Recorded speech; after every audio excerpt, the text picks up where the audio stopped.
Hello everyone, today is 9th of October, now it's about 4 o'clock in the afternoon Moscow time. I'm Levan Gudadze and this is a new episode of Headlines, short summary of the news that I will talk about in more detail during the second news update of the day on my Patreon and the Boosty pages. If you are looking for more news from Russia and commentary, you're more than welcome to join our communities on Patreon and Boosty. Links are on this video description box and in the pinned comment. I will just remind you that monthly subscription on Patreon starts from $5 and on Boosty from $6 according to current exchange rate. That being said, let's go through some headlines now. And first of all, this report from RIA Novosti, which said in its headlines that Russian armed forces liberated two settlements in the Kursk salient area. One settlement is Novaya Sorochina, and another settlement is Pokrovsky. So let's go on the map and see the settlements. So this is Pokrovsky settlement on the western side of Salient, and this is Novaya Sorochina settlement. And if and I have no reason to doubt this information. If this information is correct, then seems like Russian troops are very close to break up Kiev regime's formations in the Kursk salient into several parts and then to neutralize each these parts separately. Significant progress of the counter-terrorist operation that is taking place in this area. I remind you, dear friends, that according to Russian Defense Ministry, Kiev regime and NATO mercenaries already lost more than 21,000 military personnel in this direction, in the Kursk region direction, and according to some reports, Kiev regime still has in the Kursk region about 10 to 12, up to 15,000 military personnel, which overall, if we combine all numbers, means that during this offensive on the Kursk direction, Kiev regime used about 15 different brigades, and some of them are either newly formed or reinforced by forcefully mobilized reservists in Ukraine, because yesterday there was a report in Russian media that DRG, Ukrainian DRG, was captured in the Kursk salient, and the members of that DRG, they were forcefully mobilized and sent to Kursk direction, which means that Russian armed forces quite effectively destroyed the most battle-capable and battle-ready brigades of the Kiev regime, and now main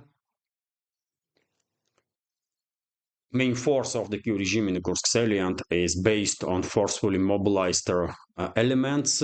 That did not mean that Russian troops will fast track any offensive operations in the Kursk salient area, because after all, majority of the residents are evacuated from this area, and it might be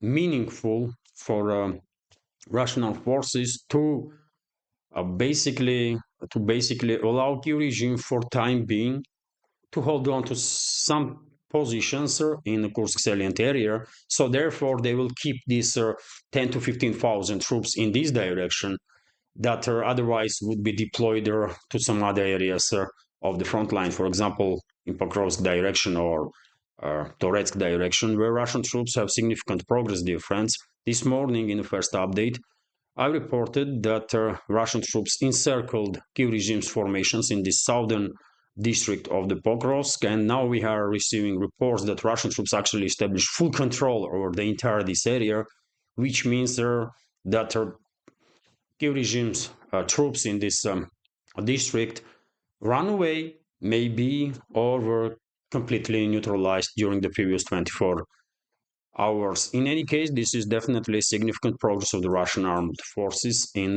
Toretsk direction. Let's go through some other headlines now, and we have Vzгляд newspaper's report with the headline that Russian armed forces, according to the Defense Ministry, targeted the energy infrastructure of the Kiev regime that was involved in providing fuel for Kiev regime's formations. So oil refineries and oil depots were targeted, most likely. Although no specifics on that, Vzгляд newspaper is reporting that according to article in the Forbes, Kiev regime took some parts of the Russian S-70 Okhotnik drone that was shot down by a Russian plane over their Kiev-controlled territory a couple of days ago, and I guess Kiev regime will transfer whatever fragments they managed to recover. They will transfer it to NATO, so that the engineers among NATO member countries will try to study this new and classified, basically, Russian drone. Probably many of you see these videos, dear friends, that start circulating on internet 2-3 days ago, when over the Kiev-controlled territory there were two aerial objects. One was S-70, according to reports that I see, and another one was Su-57. So at some point, Su-57 launched a missile towards Okhotnik and intercepted it, destroyed, and it fell on a Kiev-controlled territory. And rumors start circulating that Kiev regime or NATO managed to intercept communication with the drone, and they were trying to hijack this drone, and their Su-57 pilot received order to destroy basically this drone. There are other rumors that basically drone, because this drone, yet again, according to some reports, has AI and operates, has possibility to operate individually, I mean, autonomously. There are some reports that AI just went crazy. It was no longer obeying orders from the ground or Su-57, and therefore the pilot of Su-57 has no option but to intercept this drone.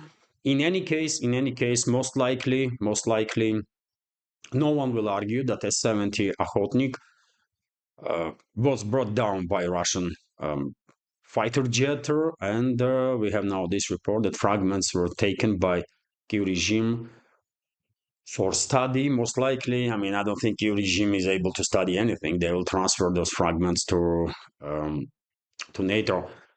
Anyways, unfortunate situation, obviously unfortunate situation, but yet again, S-70 Okhotnik are latest drone, heavy strike drone of the Russian Federation.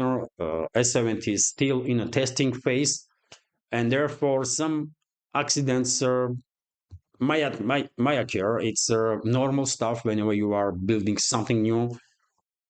Some mistakes may occur, and you have to learn on that and further improve their equipment. That's exactly what will happen. But still, it is unfortunate that the Russian Su-57, most likely Su-57 pilot, had to shut down this drone. And what is also interesting, dear friends, if it was Su-57, then that means that that video was probably first confirmation that Su-57s are actively participating in military operations over the Kiev-controlled territory, and the Kiev regime or NATO can do nothing about it, because those planes are stealth planes. Kiev regime is struggling to deal with the Russian ordinary fourth-generation planes, and they definitely can do nothing against fifth-gen fighter. Anyways, let's continue with some more headlines. Kommersant newspaper is reporting that there was an article in Spiegel with the information that this gathering of the Western leaders in Ramstein military base to discuss further assistance to Kiev regime and to how to prolong this proxy war against Russia was postponed. So there will be no gathering anytime soon, I guess. And the reasoning is that Biden refused to go to Germany to participate in this meeting due to incoming hurricane in US, which is threatening Florida state, Hurricane Milton, and the reports are that this hurricane probably will be most powerful in last decades, maybe over 100 years. And as I mentioned in the first update, If by chance now this video being watched by members of our community from Florida, please take uh, seriously warnings of the local authorities there in Florida and evacuate as soon as possible. Just don't risk it. Don't risk it. Move away from coastal line as far as possible. So yes, Spiegel reported that this meeting in Ramstein will is proposed and postponed, and also there was plans about conducting some meeting between the Western leaders separately, and that meeting is postponed also because of the Biden. Well, they are waiting for a kind of emperor. Unbelievable, man. Anyways, let's continue. RT is reporting that Orban, prime minister of legendary prime minister of Hungary, let's say it as it is, Viktor Orban said that EU is running out of time on Ukraine. If Donald Trump wins presidential elections, we no longer have a say in resolving the conflict.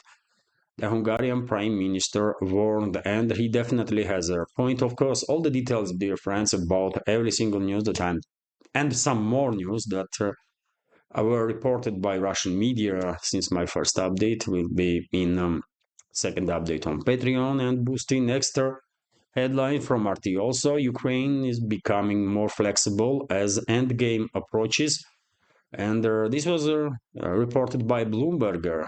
So probably you are already noticing this new narrative that being created and promoted by Western propaganda that Ukraine is becoming more flexible. Western political class is more actively discussing territories for peace settlements or something like that. Germany scenario, Finland scenario, some other scenarios.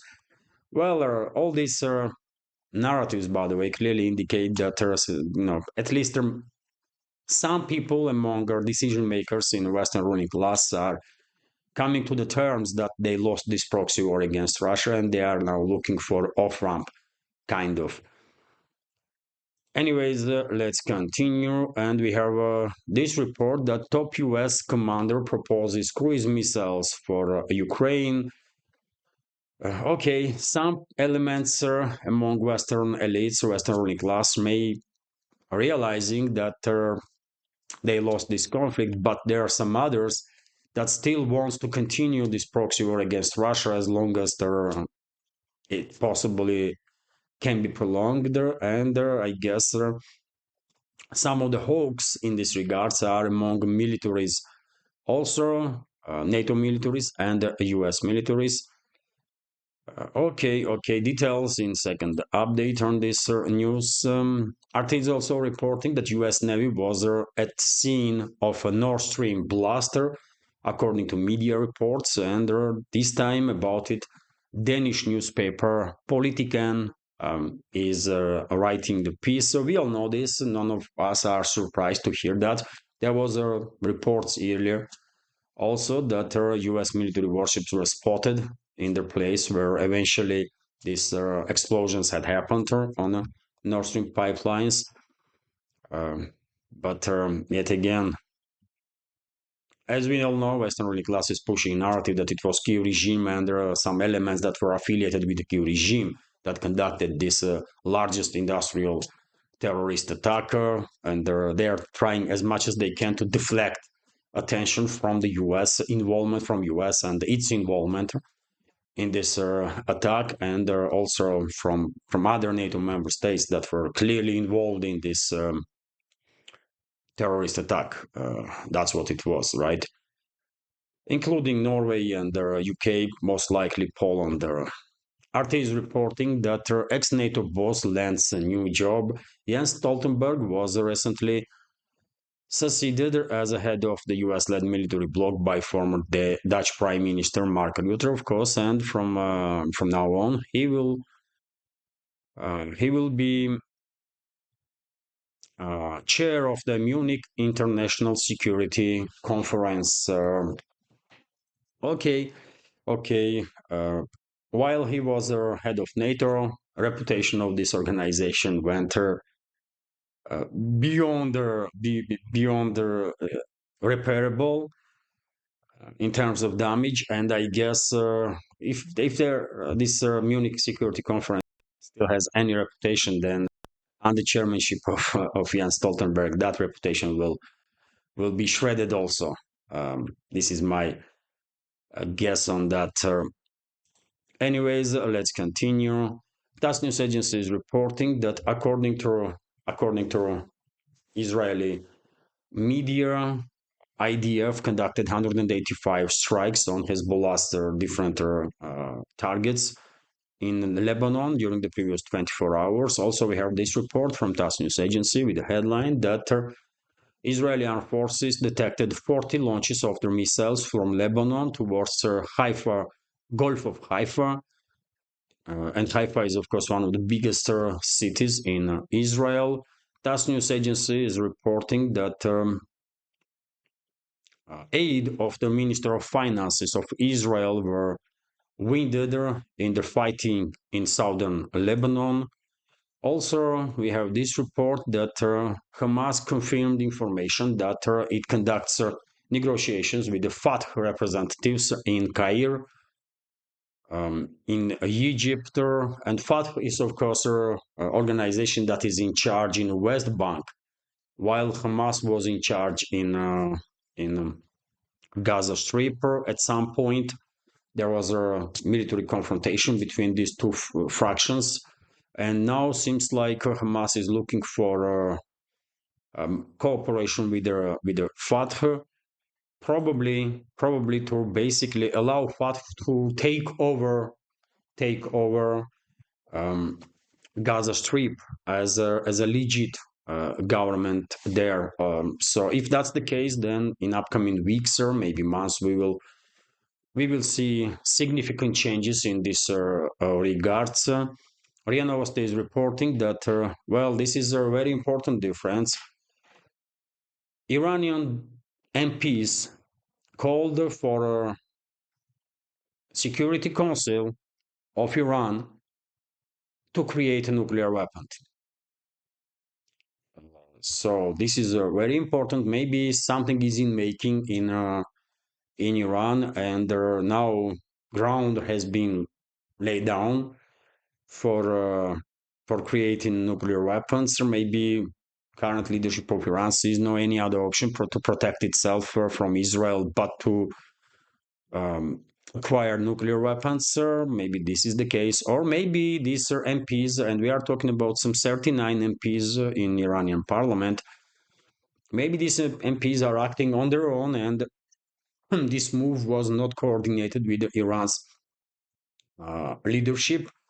We will find out soon. We will find out soon, but information is definitely important. If, as I said in today's first update, if Iran will at some point acquire nuclear weapon, that will be beginning of the nuclear arms race in the region. And if on initial stages there will be two nuclear powers, one Israel, another Iran, then in fairly short time, at least two other countries will join this nuclear club in the region, one Turkey and another Saudi Arabia, most likely, and there may be some more even. So let's see. Time will tell. TASS news agency is also reporting that her high-ranking officer in IRGC, Iran's IRGC, claimed once again that during the recent missile strikes on Israel, a number of Israeli F-35 fifth-gen fighter jets were destroyed, and this well may be the truth, because I saw some satellite imagery on internet. Satellite imagery was circulating a couple of days ago, where you can clearly see military bases that were targeted by these missiles, and also these shelters that were housing F-35s being hit by those missiles. And if at the time F-35s were inside those shelters, well, they are gone then in that case, right? So of course, we should take any information nowadays with a pinch of salt, but it is highly likely that during that missile attack, Iran managed to destroy some number of their planes from Israeli Air Force, including F-35s. Kommersant newspaper is reporting with their headline that Ministry of You, let me translate, man. Let me just translate. So the US Department of Justice may forcibly change the structure of the Google corporation, which is quite interesting. There are no official statements yet that Google may be broke up on several, different companies, but this corporation was recognized as a monopoly, so therefore it is quite possible that Google administration will be forced to break up the company. Let's see, and also, dear friends, I will end this update with the news from Russian car manufacturers. After was giant here in Russia, in upcoming days will start their mass production of the Lada Aura business class vehicle. That's how this vehicle looks. Okay, okay, good news. Good news, obviously. Of course, afterwards is somewhat struggling now to compete with Chinese car manufacturers, but I'm quite sure they will manage to maintain significant share on a Russian market with their production line of the cars. So yes, interesting news that Russian giant car manufacturer is about to start manufacturing of the new series of cars, of vehicles. And this is it for this short video, dear friends. Well, relatively short video, 21, 22 minutes. Hopefully you will find it informative, interesting, and useful. And if so, please click that like button and leave some commentary. Today's first update, by the way, was also crushed by YouTube's algorithm, so maybe this video will do a little better with your help. And if you can, please share information about my channel with your friends that are interested in news and politics. Maybe they will find it interesting to hear news from Russia. And finally, if you like my work, if you like my channels and want to support, you can do it with donation through PayPal or Boosty platforms, or by subscribing to my Patreon page, on which I have plenty of extra content, or news updates, or some other videos about life in Russia and so on. Links are on this video in the description box and in the pinned comment. So this is it for now, and in a couple of minutes time I'll start recording second news update for Patreon. Have a great day and take care.